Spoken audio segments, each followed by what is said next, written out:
George सोरास का investment tool kit और अर्थव्यवस्था को गिराने की साजिश। नमस्कार, लिबरल टीवी देख रहे हैं आप और मैं हूं आर मोहन तिवारी।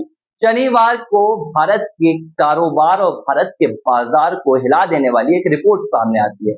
रिपोर्ट दी थी अमेरिकी शॉर्ट सेलर फर्म हिंडनबर्ग ने और आरोप लगाए थे कि जो गौतम अडानी है और उनके साथ सेबी की चेयरपर्सन यानी कि माधवी बुच के संबंध है और इसी की वजह से गौतम अडानी के खिलाफ जो कार्रवाई होनी थी उनकी पहली रिपोर्ट के बाद वो नहीं हो पाई। इस रिपोर्ट के सामने आने के बाद एक बार फिर से भारतीय बाजार हिल गया और कई तहलके मचने लगे। गौतम अडानी की संपत्ति में 53,000 करोड़ रुपए का नुकसान हो चुका है। जो निवेशक हैं उनके नुकसान हो चुके हैं। लेकिन इस बीच भारतीय जनता पार्टी भी प्रेस कॉन्फ्रेंस करने आती है और भाजपा क्या कहती है? भाजपा कहती है कि ये वही हिंडनबर्ग है जिस पर जॉर्ज सोरास का इन्वेस्टमेंट है, वही जॉर्ज सोरास जो भारत विरोधी बयान देते रहते हैं। दूसरी बात कही गई कि ये टूलकिट का हिस्सा है और तीसरी बात कही गई कि ये कांग्रेस की साजिश है भारत की अर्थव्यवस्था को चोटिल करने की। अब भारतीय जनता पार्टी के इस प्रेस कॉन्फ्रेंस को लेकर सवाल उठ रहे हैं कि आरोप लगे हैं सेबी पर, आरोप लगे हैं गौतम अडानी पर, तो प्रेस कॉन्फ्रेंस करने भारतीय जनता पार्टी क्यों आई है? रविशंकर प्रसाद आए और उन्होंने कहा कि ये पूरी तरह से साजिश है। साजिश के तहत शनिवार को रिपोर्ट आती है, रविवार को माहौल बनाया जाता है और आज सोमवार सुबह से ही बाजार पर इसका असर देखने के लिए मिलने लगा। उन्होंने कहा कि ये टूलकिट का हिस्सा है।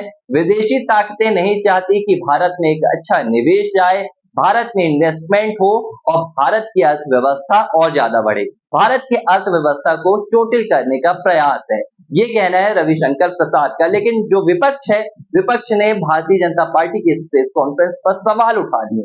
विपक्ष का कहना है कि आरोप जो लगे हैं उन आरोपों की सत्यता को जांचने की बजाय भारतीय जनता पार्टी विपक्ष पर सवाल क्यों खड़े कर रही है। आरोप लगे हैं सेबी की चेयरपर्सन माधवी बुच पर, गौतम अडानी पर, तो इस पर Bharatiya Janata party press conference क्यों कर रही है? और ये पूरा सियासत का खेल अब आरोपों और प्रत्यारोपों के बीच कहीं ना कहीं इर्द गिर्द घूम रहा है। एक तरफ Bharatiya Janata party press conference कर रही है और कांग्रेस को जिम्मेदार ठहरा रही है, कह रही है कि ये टूल किट है, ये साजिश का हिस्सा है। दूसरी तरफ कांग्रेस कह रही है कि भाई इसमें सरकार कहीं ना कहीं मिली हुई है। सेबी ने गौतम अडानी के खिलाफ जो आरोप लगे थे उसकी निष्पक्षता से जांच नहीं की और उसकी वजह अब सामने आ गई है। लेकिन इन सब के बीच जो हुआ है वो निवेशकों का 53,000 करोड़ रुपए का नुकसान हो चुका है।